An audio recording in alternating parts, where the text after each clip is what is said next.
السلام علیکم ورحمۃ اللہ وبرکاتہ۔ درود شریف پڑھ لیجیے۔ اللہم صلی علی سیدنا شفیعنا حبیبنا مولانا محمد المعدن الجود والکرم منبع العلم والحلم والحکم وآلہ وصحبہ وبارک وسلم دائما۔ ذرا ادھر سامنے آ جائے۔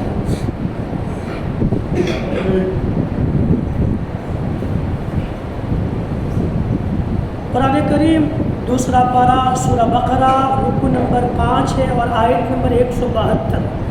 اللہ رب العالمین کا ارشاد عالی شان ہے، یا ایھا الذین آمنوا کلوا من طیبات ما رزقناکم واشکروا للہ ان کنتم ایاہ تعبدون۔ ذرا کہیں سبحان اللہ۔ سبحان اللہ۔ دو چار باتیں سن کر کے جائیں، ادھر قریب آ جائیں، سن کے جائیں۔ اور یہ آپ سنیں تو دوسروں تک اسے پہنچانے کی کوشش کریں۔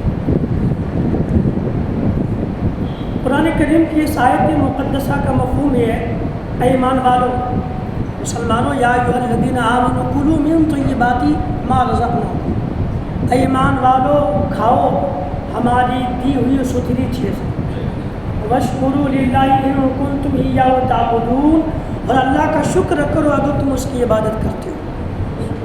اللہ کا احسان مانو، شکر کرو اگر تم اس کی عبادت کرتے ہو۔ کھاؤ ہماری دی ہوئی ستھری حلال پاک چیزیں، ہر چیز مت کھاؤ۔ دیکھیے، میں جو بات آپ کو سمجھانا چاہتا ہوں نا، اس کو ایک مثال سے سمجھیے۔ یہ مسجد کے پیچھے جماعت خانہ ہے، یہاں آپ کے شہر کا سب سے بڑا رئیس آدمی کہ وہاں شادی ہو اور اس نے آپ لوگوں کو مدعو کیا ہو، کھانے پر دعوت دیا، اور تمام شہر بڑ ڈگر کے لوگ یہاں دعوت میں آئے، خود دعوت دینے والا شخص یہاں موجود دیکھا بڑی بھیڑ ہے، بڑا رش ہے، لوگ کھانے کے لیے آگے آگے بڑھنے کی کوشش کرتے ہیں۔ تو پھر وہ مالک جو دعوت دیا، رئیس انسان مائک لے کے اعلان کیا کہ بھائیوں پریشان نہ ہوئیے، اب ٹینشن نہ لیجیے، اتنا رش کرنے کی ضرورت نہیں ہے، کھانا بہت ہے، سب کو ملے گا، جو بھی کھانا بنا ہے بہت زیادہ ہے، کھانا سب کو ملے گا، اس لیے آپ آرام سے آئیں۔ تو لوگ تسلی کریں گے نا کہ جس نے دعوت ہے وہ کہہ رہا ہے کہ آرام اطمینان رکھیے، کھانا سب کو ملے گا، بہت کھانا بنا ہے، تو لوگ اطمینان رکھیں گے نا، ذرا بولے رکھیں گے نا، لیکن بہت لوگ نہیں رکھیں گے، اس لیے کہ صبر کس کو ہے، اس کے بعد پر بھروسہ ہے، لیکن صبر کس کو ہے؟ بس پہلے مجھے ہونا، پتہ نہیں بعد میں ملے نہ ملے، لیکن وہ اعلان کر رہا ہے، لوگوں کو بھروسہ ہے، ہاں مل جائے گا۔ جس نے دعوت دیا وہ ہم کو بھی دیکھ رہا، کھانا بھی دیکھ رہا، بلا تشبیہ تمثیل۔ اللہ تبارک و تعالیٰ نے زمین کا اتنا بڑا دسترخوان بچھایا، اللہ عز و جل نے زمین کا اتنا بڑا دسترخوان بچھایا ہے، اس دسترخوان پہ کھانے کے لیے اللہ نے طرح طرح کی مخلوق پیدا کی۔ وہ خدا خود ہی اگر کہے ٹینشن مت لو، میں نے تم کو پیدا کیا، میں تم کو کھلاؤں گا، اب مخلوق کو خدا پر بھروسہ ہونا چاہیے کہ نہیں ہونا چاہیے؟ ذرا بولے، ہونا چاہیے نا۔ یہ مسلمان کو تو، ایک مسلمان کا تو ایمان ہے ہی کہ اللہ ہی کھلاتا ہے، اللہ ہی کھلائے گا۔ جب اللہ پر ایمان ہے، اللہ پر بھروسہ ہے کہ کھلانے والا اللہ تبارک و تعالیٰ، لیکن پھر بھی ہم مسلمان ہونے کے باوجود ناصبری اور بے صبری کر رہے ہیں، اور اس بے صبری کا عالم یہ ہے کہ حلال کا انتظار کرتے کرتے حرام بھی کھا رہے ہیں۔ صحیح بات ہے نا؟ جب خدا کھلانے والا ہے تو پھر ہم میں کتنے لوگ ہیں جو صبر کرتے نہیں؟ جب خدا نے کہا ہے کہ میں کھلاؤں گا تو چلو خدا پر بھروسہ رکھو، خدا کھلائے گا، خدا ہی رزق دے گا، لیکن پھر بھی آج ہماری بے صبری کا عالم یہ ہے کہ جب رزق حلال سے دل بھرتا نہیں تو حرام پر ہاتھ مارنا شروع کر دیتے ہیں۔ گویا اس بندے کو بھروسہ ہی نہیں کہ خدا کھلائے گا، اس لیے جہاں سے بھی ہاتھ پیر مارو، مار کر کے ملے جمع کرو، جائز ہو ناجائز ہو کچھ بھی ہو سب جمع کر لو، پتہ نہیں حلال کتنا ملے نہ ملے۔ اگر بندے کو خدا پر بھروسہ ہوگا تو حلال پر اکتفا کرے گا، حلال پر صبر کرے گا۔ جو بندہ حلال پر صبر نہیں کرتا، گویا وہ حرام کھا کھا کر کے خداوند قدوس کے ذات پہ بھروسہ نہیں کرتا ہے، پتہ نہیں ملی کہ نہ ملی، جبکہ اللہ تبارک و تعالیٰ کا فرمان قرآن کریم کے کئی پارے میں ہے، یہ یہی دوسرا پارہ آیت نمبر 172، اس کے اوپر جائیے آیت نمبر 168، دوسرا پارہ سورہ بقرہ رکو نمبر 5، اللہ فرماتا ہے یا ایھا الناس کلوا مما فی الارض حلالا طیبا ولا تتبعوا خطوات الشیطان انہ لکم عدو مبین۔ یہ تو پہلی آیت میں جو ہم نے تذکرہ کیا اس میں مسلمان مخاطب ہے، اور یہاں دنیا کے تمام لوگ مخاطب، یا ایھا الناس کلوا مما فی الارض حلالا طیبا، اے لوگو کھاؤ ہماری دی ہوئی سے پاک اور حلال چیزیں، ولا تتبعوا خطوات الشیطان، اور شیطان کے قدم پر قدم مت رکھو، اس لیے کہ وہ تمہارا کھلا دشمن ہے۔ شیطان تو کہے گا سب کر لو، حلال حرام کچھ خیال مت رکھو، جو من میں آئے سب کرو۔ شیطان تھوڑی حلال و حرام کی تمیز کرنے دے گا آپ کو، وہ تو جائز ناجائز کچھ آپ کو سوچنے دے گا نہیں، وہ کہے گا سب لے کر کے آپ پتہ نہیں ملے کہ نہ ملے۔ تو شیطان آپ کو بہکائے گا، لیکن رحمان کہتا ہے کیا، یا ایھا الناس کلوا مما فی الارض حلالا طیبا، زمین میں جو پاک چیزیں ہیں، جو حلال طیب طاہر چیزیں ہیں اسے کھاؤ۔ اور یہ آیت نمبر 172 میں خدا فرماتا ہے ایمان والو کھاؤ ہماری دی ہوئی ستھری چیزیں۔ اگر تم اللہ کی عبادت کرتے ہو تو اس عبادت جس کی عبادت کرتے ہو اس کے فرمان پر یقین رکھو، ایمان رکھو، اور ستھری چیزیں طیب و طاہر پاک چیزیں کھاؤ، یہ رب العالمین نے فرمایا ہے۔ حدیث شریف میں ہے، ابیہقی شریف کی ہے، جناب عبداللہ ابن مسعود رضی اللہ عنہ فرماتے ہیں کہ طلب و کسب الحلال فریضۃ بعد الفریضہ، رزق حلال کا کمانا ایک فرض کے بعد دوسرا فرض ہے، یعنی جس طرح سے نماز پڑھنا فرض ہے نا، تو ایسے ایک فرض کے بعد حلال طیب کمائی کو کمانا بھی ایک فرض ہے۔ حلال کمائی کمانا ہر مسلمان پر فرض ہے، یہ نہیں کہ مسلمان جہاں چاہے وہیں سے ہاتھ منہ مار کے لے کر کے آ جائے۔ فرمان مصطفیٰ صلی اللہ علیہ وسلم تم پر مسلمانوں حلال کمائی کمانا فرض ہے، ایک فرض کے بعد دوسرا فرض ہے۔ آیت مقدسہ اور ملاحظہ فرما رہے قرآن کریم 12واں پارہ سورہ ہود اور 12واں پارہ کی بالکل پہلی آیت ہے، آیت نمبر 6، اللہ فرماتا ہے وَمَا مِن دَابَّةٍ فِي الْأَرْضِ إِلَّا عَلَى اللَّهِ رِزْقُهَا إِلَّا عَلَى اللَّهِ رِزْقُهَا وَيَعْلَمُ مُسْتَقَرَّهَا وَمُسْتَوْدَعَهَا وَكُلٌّ فِي كِتَابٍ مُبِينٍ۔ یہ بالکل 12واں پارے کی پہلی آیت ہے، اس کا مفہوم ذرا پڑھ کے دیکھیے گا فرمان الہی کا۔ اس کا مطلب یہ ہے کہ زمین میں کوئی ایسا چلنے والا نہیں، زمین میں کوئی ایسا نہیں چلنے والا جس کا رزق اللہ کے ذمہ کرم پر نہ ہو۔ زمین میں جتنا چلنے والا ہے، چاہے انسان ہو، جانور ہو، حیوان ہو، کیڑے مکوڑے ہو، ریلنے والی چوٹیاں ہو، جتنے بھی زمین میں چلنے والی مخلوقات ہیں، اللہ فرماتا ہے ان سب کا رزق اللہ کے ذمہ کرم پر ہے، سب کو خدا کھلائے گا۔ قرآن ہے پہلا دوسرا پارہ بھی یہ 12واں پارہ ہے، یعنی اللہ رب العالمین بندوں کو تسلی دے رہا ہے، تسلی رکھو، رب نے تجھ کو پیدا کیا، کھلائے گا بھی تمہارا رب ہی، لیکن مسلمان کیوں بے صبرا ہو کر کے ہر جگہ ہاتھ مارتا ہے؟ کیوں آخر رزق حلال سے اپنی طبیعت کو سکون نہیں دلاتا؟ آخر کیوں رزق حلال پر اکتفا کیوں نہیں کرتا ہے؟ کیوں رزق حلال کو چھوڑ کر کے رزق حرام کی طرف بڑھنے کی کوشش کرتا؟ رزق حرام سے اپنا پیٹ بھرتا، گھر بھرتا ہے، اس سے تم کو ملے گا کیا؟ حدیث مقدسہ میں آتا ہے، فرمان مصطفیٰ صلی اللہ علیہ وآلہ وسلم کا مفہوم یہ ہے کہ ایک بندہ خدا کے بارگاہ میں آتا ہے، عالم ہے کہ بال دھول سے ہٹا ہوا، الجھا ہوا ہے، پورا بدن گرد آلود ہے، دھول سے بھرا ہوا ہے، یعنی بندہ بہت دور سے آئے، بال الجھا ہو، جسم خاک آلود ہو، گرد آلود ہو، پھر بندہ ہاتھ اٹھائے خدا کے بارگاہ میں دعا کرے، یعنی کہ وہ خدا اس کی دعا قبول فرمائے۔ نبی کونین صلی اللہ علیہ وسلم کے فرمان کا مطلب یہ ہے کہ پھر وہ بندہ جو اللہ کے بارگاہ میں ہاتھ اٹھا کے دعا کرتا ہے، جس کا کھانا حرام، جس کا پینا حرام، جس کا پہننا حرام، جس کا سب کچھ حرام ہی حرام ہو، چاہے اس بندے کا جسم دھول سے کیوں نہ آتا ہو، اس بندے کی دعا خدا کے بارگاہ میں قبول نہیں ہو سکتی۔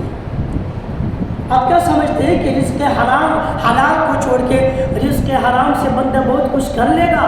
جو انسان کی کمائی حرام کی ہے، اگر اس حرام کے پیسے سے حج کرے گا، گناہ تو ہوگا لیکن حج نہیں ہوگا۔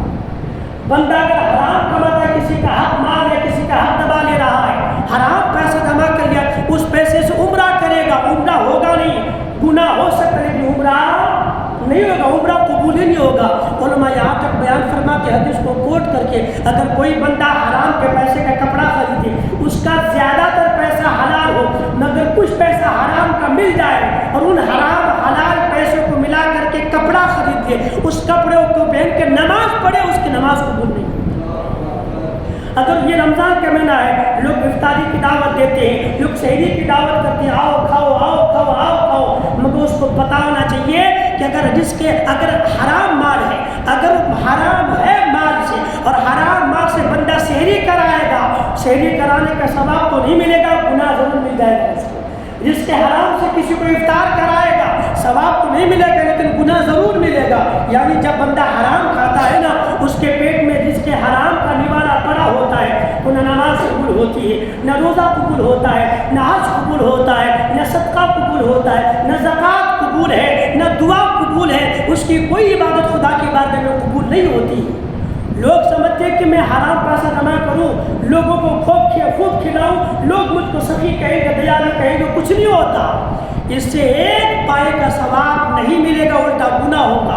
علماء بیان فرماتے جو حرام کماتا ہے اور اس کو جمع کر کے رکھتا ہے، وہ کھاتا ہے تو حرام کھاتا ہے، پہنتا ہے تو غلط طریقے سے پہنتا ہے، وہ جب مر جائے گا مال چھوڑ کے جائے گا، ان مال کو چھوڑنے کا بھی گناہ اس کے سر پر ہوگا۔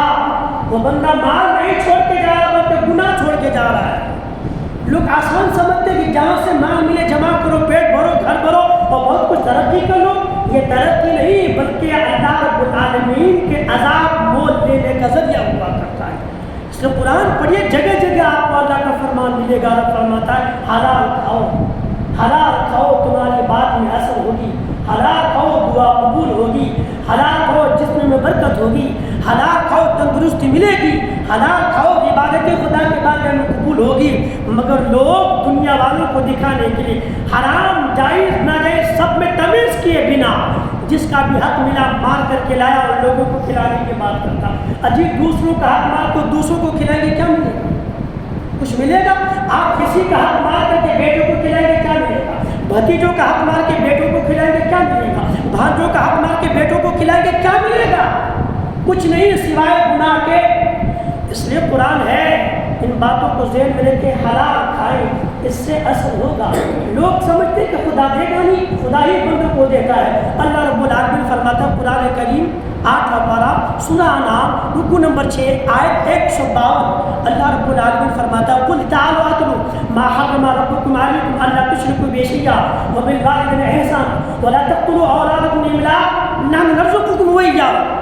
یہ اللہ کا فرمان ہے۔ اس کا مطلب یہ کہ مصطفیٰ کریم آپ ان کو فرمائیے کہ آؤ میں تمہیں پڑھ سناؤ کہ تمہارے رب نے تم پر کیا حرام فرمایا، کہ تم خدا کے ساتھ کسی کو شریک مت کرو اور اپنے ماں باپ کے ساتھ بھلائی کرو، ولا تقتلوا اولادکم من املاق، اور اپنی اولاد کو اور اپنے بچوں کو، اپنی اولاد کو اب مفلسی کے ڈر سے قتل مت کرو، ہم تم کو بھی کھلائیں گے ان کو بھی کھلائیں گے۔ کتنا کھلا کھلا الفاظ قرآن کریم میں اللہ کا فرمان ہے۔ رب فرماتا کہ غریبی کے ڈر سے، مفلسی کے ڈر سے بچوں کو مت مارو۔ عرب میں ایسا ہوتا تھا، جس غریب کے وہاں بیٹی وغیرہ پیدا ہو جاتی تھی تو غریب ڈر کے مارے کیسے پرورش کریں گے، اس کو مار دیتے تھے۔ اللہ فرماتا نہیں، غربت کے ڈر سے اولاد کو کیوں مارتے ہو، ہم تم کو بھی کھلائیں گے، تمہاری اولاد کو بھی کھلائیں گے۔ یہ قرآن ہے نا۔ ایک مسلمان کو ایمان ہونا چاہیے خدا کہ بھی خدا ہی کھلائے گا۔ لیکن آج دیکھیے ہمارا ایمان کیسا ایمان ہمارا خداوند قدوس پر ہے کہ ہم خدا کے فرمان کو چھوڑ کر کے پھر بھی نفس پرستی میں لگے ہیں اور حرام کی تمیز کے بنا سب کچھ گٹر کر جاتے ہیں۔ خدا ہی کھلاتا ہے۔ ایمان مضبوط کرے خدا ہی دے گا، ایمان مضبوط کرے رب ہی کھلاتا ہے، ایمان مضبوط کرے رب ہی کھلائے گا۔ بخاری شریف کی حدیث ہے، جناب ابو ہریرہ رضی اللہ تعالیٰ عنہ اس حدیث کے راوی ہے، فرماتے جس کا مفہوم یہ ہے، اگلی امت میں، پہلے کی امت میں ایک شخص نے کسی ایک شخص کو زمین بیچا، وہ زمین خرید لیا، بیچنے والے نے بیچ دیا، خریدنے والے نے خرید لیا۔ جس نے خریدا وہ زمین پر گیا تو اس کو زمین پر سونے سے بھرا گھڑا ملا، ایک گھڑا میں جو کچھ سونے سے بھرا ہوا تھا، وہ سونے کا گھڑا اٹھایا اچھا، جو زمین آج کی تاریخ میں 2024 میں آپ بھی مسلمان، ہم بھی مسلمان، اور ہمارا دعویٰ کتنا، غریب نواز کا دامن نہیں چھوڑیں گے، غوث کا دامن نہیں چھوڑیں گے، امام حسین کا دامن چھوڑیں گے نہیں، لے کے ہی مر جائیں گے، یہ ہمارا دعویٰ ہے۔ مگر اس کو اگر کبھی سونے کا گھڑا مل جائے تب کیا کہیں، دے گا میں امام حسین کا پکا چاہنے والا ہوں، چلو کس کا جا کے دوں۔ ابھی آپ سونے کے گھڑے کی بات کرتے ہیں، 100 روپے مل جائے تو بچہ چھوٹے سے یہ بھی ڈالے، باس والے کو پتہ نہیں۔ ہمارا عالم ایمان کا عالم، ایمان کا عالم یہ، لیکن اس زمانے میں مسلمان تھے ایسے متقی پرہیزگار، ایسے پرہیزگار تھے، جب اس کو زمین میں سونے کا گھڑا ملا نا، وہ گھڑا اٹھایا، جس نے زمین بیچی تھی اس کے پاس گیا، کہا یہ گھڑا لو سونے کا ہے۔ اس نے کہا یہ کہاں ملا؟ کہا جو زمین تم نے بیچی تھی اس نے ملا ہے، تمہاری زمین سے مجھ کو سونے کا گھڑا ملا، یہ گھڑا تمہارا ہے، رکھ لو۔ تو اس نے کیا کہا، میں نے زمین بیچی، زمین میں جو کچھ سب بیچ دیا ہے، یہ گھڑا میرا نہیں تیرا گھڑا ہے۔ اس نے کہا نہیں، میں نے زمین خریدی، خزانہ نہیں خریدا ہے، اس نے گھڑا تمہارا ہے۔ بیچنے والا بھی لینے کو تیار نہیں، خریدنے والا بھی رکھنے کو تیار نہیں۔ آج ملے گا مسلمان ولیوں کو چھوڑ کر کے، ہم میں پبلک کو ملے گا کوئی، چاہے کتنا بڑا دعویٰ کرے، میں حسینی میں حسنی کچھ بھی کر لے، مگر جب بات یہ آئے گی نا تو آنکھیں بند کر کے گھڑا کا گھڑی سب کو ڈالے گا۔ مگر ایمان ہے یہ، کہنے لگا میں نے زمین بیچی، زمین میں جو کچھ سب بیچ دیا، یہ سب کے مالک تم ہو۔ اس نے کہا نہیں، میں نے صرف زمین خریدی ہے، میں نے سونے کا گھڑا نہیں خریدے، تم رکھو۔ لینے والے کوئی تیار نہیں سونے کا گھڑا لینے کے لیے۔ آخر تیسرے آدمی کے پاس گیا فیصلہ کرانے کے لیے، کیا کرے؟ تو تیسرے نے جب سنا نا دونوں کی کہانی، تو پوچھا کہ تم میں سے تمہارے اولاد ہے؟ ایک نے کہا میرا ایک بیٹا ہے، دوسرے نے کہا میری ایک بیٹی ہے۔ تو کہا ایک کام کرو، دونوں بیٹا بیٹی کی شادی کر دو، نکاح کر دو، نکاح میں ان پیسوں کو، ان سونوں کو خرچ کر دو، اللہ تم کو صدقے کا ثواب عطا فرمائے۔ پھر یہ بات قبول ہوئی کہ اپنے بچوں کی شادی میں ان پیسوں کو ختم کر دیں گے، مگر رکھیں گے کوئی نہیں۔ یہ ہے ایمان۔ جب ہم ہیں مسلمان، یقین ہے خدا پر، بھروسہ ہے پروردگار عالم پر، تو پھر جب قرآن میں خدا نے کہا یا ایھا الذین آمنوا کلوا من طیبات ما رزقناکم، حلال چیز کھاؤ، پھر ہم سود کا پتہ کیوں لگا کے رکھیں؟ ہم لوگ یہ گروی والی سا چیز کیوں لے کے بیٹھے ہوئے ہیں؟ آخر کیوں ہم دوسرے کے حق کو حرام کر رہے ہیں؟ کیوں کسی کے حقوق مار کے لے کے آتے ہیں؟ کیوں بھتیجوں بھانجوں بھائیوں کا حق مار کے خود ہی پیسہ والا بننا چاہتے ہیں؟ کیوں؟ کیا ہم کو خدا پہ بھروسہ نہیں؟ اس کا مطلب تو یہی ہے نا کہ جو انسان حلال حرام میں تمیز نہیں کرتا، اس کو خدا کی تقسیم پر بھروسہ ہی نہیں ہے کہ خدا جو نصیب میں رکھا وہ مجھ کو ملے گا۔ مگر بندہ نہیں، یہ ساری چیزوں کو تاپ پہ رکھ کر کے وہ صرف حرام ذریعے سے ہی بندہ امیر مالدار بننا چاہتا ہے، لیکن وہ نہیں جانتا کہ حرام طریقے سے مالوں کو حاصل کر کے وہ خود اپنے آپ کو جہنم میں ڈالنے کا ذریعہ بنا رہا ہے۔ اس لیے مسلمانوں عمل کریں، ایمان مضبوط رکھیں، عقیدہ مضبوط رکھیں۔ ایک آخری بات میں آپ کے سامنے عرض کر دوں، جناب عمر بن عبدالعزیز رحمۃ اللہ تعالیٰ بہت بڑے اللہ کے ولی گزرے، انہوں نے دین کی بڑی خدمت کی، وقت کے بادشاہ کے جو مسلمانوں کے امیر تھے، وہ جب انتقال کیے نا تو ان کے 11 بیٹے تھے، 11 بیٹا چھوڑا اور 17 درہم غالب، 17 درہم یا دینار، 17 درہم یا دینار چھوڑ کر کے انتقال کر گئے۔ تو ان میں سے 5 درہم یا دینار ان کے کفن، جو کفن خریدنا تھا، تجہیز و تکفین میں خرچ ہو گیا۔ 2 درہم میں انہوں نے قبر کی زمین خریدی، 17 میں سے 7 چلا گیا، 10 درہم بچا، ان کے جنازے کی نماز پڑھے، ان کو بس کفن دفن کر دیا، سب کچھ معاملہ ہو گیا۔ اب بچے 11، اولاد بیٹا 11، درہم 10، ایک بھی تقسیم نہیں ہو رہا۔ 11 ہوتا تو ایک درہم ملتا، لیکن 10 ہی درہم ہے، یعنی کسی کو مکمل 1 درہم نہیں ملا۔ یہ ہوا کیوں؟ یہ کس لیے ہوا؟ تو ایک شخص نے جناب عبد الرحمن بن قاسم بن محمد بن ابی بکر سے کہا تھا کہ آپ مجھے کچھ نصیحت کریں، آپ مجھے کچھ نصیحت کریں۔ تو انہوں نے کہا تھا تمہیں سنائی ہوئی باتوں کو نصیحت میں پیش کروں یا جو دیکھا ہوں اس کو پیش کروں؟ تو انہوں نے کہا کہ آپ کے مشاہدات میں سے ہیں، جو آپ نے دیکھا ہے انہی میں سے کچھ باتوں کو مجھے نصیحت کرے. تو انہوں نے یہ بات پیش کی. انہوں نے کہا کہ میں نے دیکھا جناب عمر بن عبدالعزیز رحمۃ اللہ تعالیٰ علیہ انتقال کیے, 17 درہم چھوڑے, 11 بیٹا چھوڑا. تو 11 بیٹوں میں سے ایک ایک درہم بھی کسی کو نہ ملا, پورا نہ ملا ان کا عالم میں. دوسری طرف انہوں نے فرمایا میں نے دیکھا ہشام بن عبد الملک وقت کا بہت بڑا بادشاہ تھا, بڑا عامل, بڑا حاکم تھا.